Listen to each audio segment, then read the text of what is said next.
Достар Салем! В этом уроке мы с вами послушаем короткий рассказ на казахском языке. Вы услышите рассказ 3 раза. Сначала мы послушаем весь рассказ на казахском языке без перевода. Затем вы услышите этот рассказ по частям с переводом. В конце услышите этот рассказ еще раз без перевода. Также хочу сказать, поддержите мой канал подпиской и лайком. Ал енді бастайық. Жабайы ара. Менің атам орман күзетшісі еді. Бір күні мен атама келдім. Атам маған, балам, маған 10 шақты жабайы ара ұстап берші деді. Оны қайтесіз деп едім, кейін көресің деді.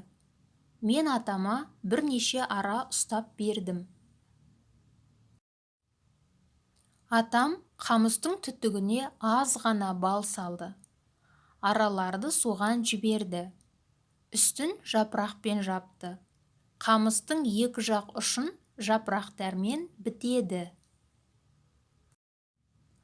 Ата, араларға неге бал бересіз дедім мен. Балам, сен асықпа. Аралар бізге бұл балдың құнын төлейді деді. Біз қамысты алып тоғай ішіне келдік. Атам қамыстың түтігіне қамалған араларды біртіндеп босатты. Өзі олардың қай ағашқа қонғанын бақылап тұрып, бұл аралар балға тойды. Енді өздерінің ұясы тұрған ағаштарына барады, деді. Аралар барып қонған ағаштарға біз де бардық. Олардың ұясын көрдік.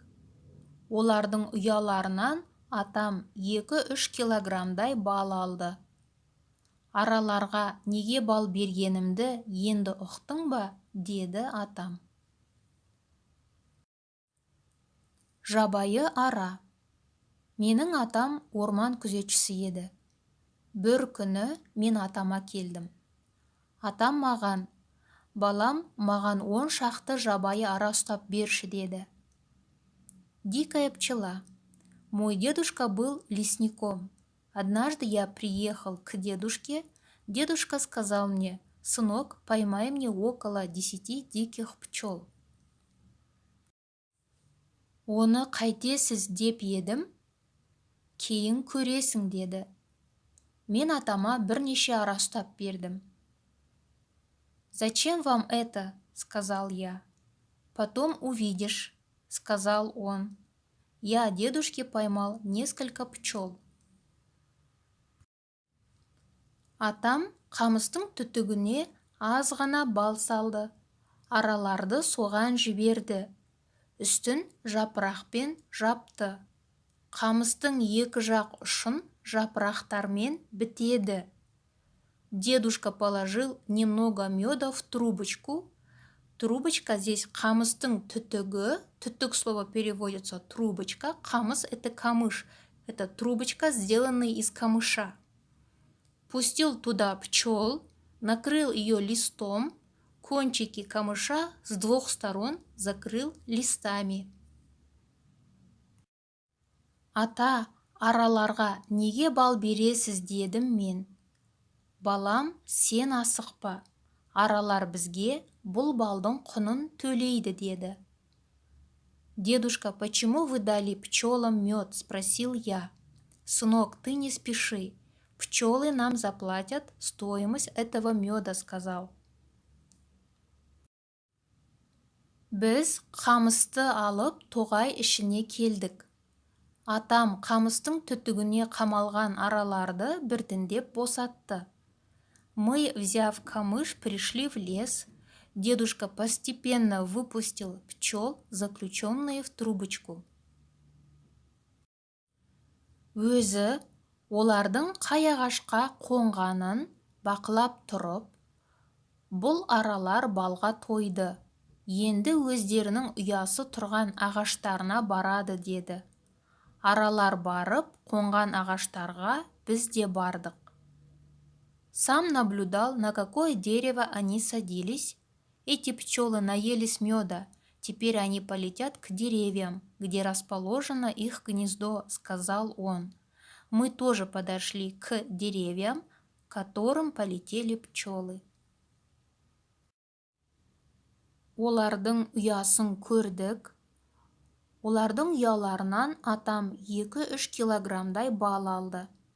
Араларға неге бал бергенімді енді ұқтың ба, деді атам. Мы увидели их гнездо. Здесь хочу немножко остановиться. В русском языке гнездо пчел – это улей, да? А на казахском гнездо птиц и гнездо пчел, оно уя переводится. Их гнезда дедушка взял около 2-3 килограммов меда. Ты понял, почему я пчелам дал меда, сказал дедушка. Жабайы ара. Менің атам орман күзетшісі еді. Бір күні мен атама келдім.